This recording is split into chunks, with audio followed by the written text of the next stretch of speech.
छोट भाई के तरफ से स्नेह छठ गीत बा। बाबू हमार उपेंद्र यादव जी ये हमार छोट भाई बने। हमार नाम विजेंद्र, छोट भाई के नाम उपेंद्र। और ढोलक बजावेला सतेंद्र।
लड़का के माता तू ही हो माई, सब घर में बाल बच्चा हो को माँ।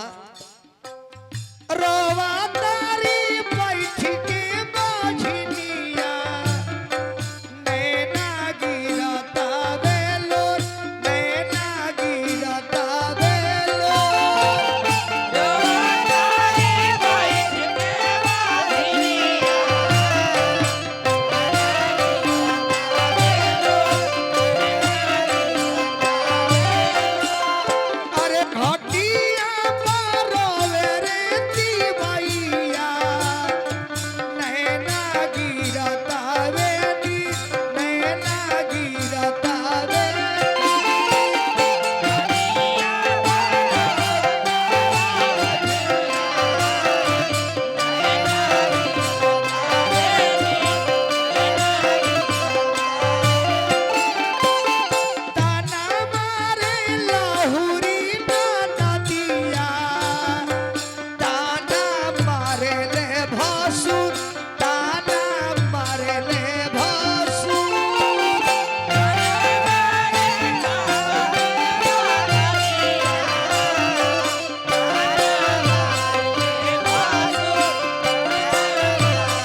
तिवारी जी माता का नाम ली सब दुख दूर हो जाई। अरे होई जाई है आगे चल के लाला, माती हो खबाया धी, माती हो खबाया धी।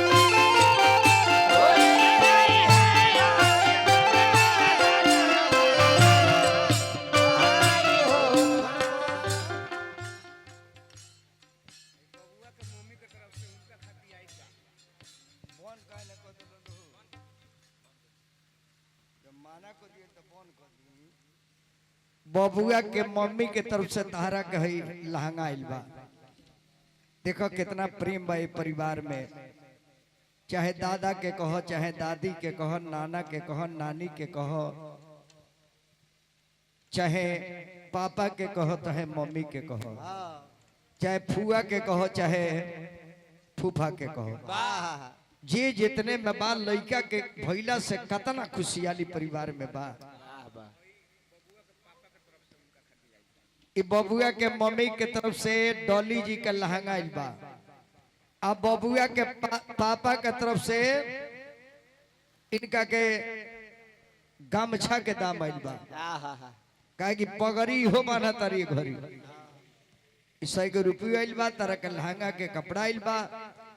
भगवान एहिंगा जेकरा दुआरे जा सोहर में नची हो, एहिंगा हमरा जाकिर भाई के यहाँ सालों भर सोहर होते रहू।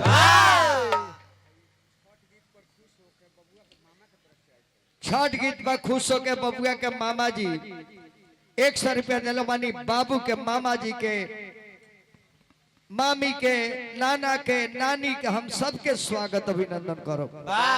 फिर गो छठ गीत बा हेलो रीड बढ़ाइए के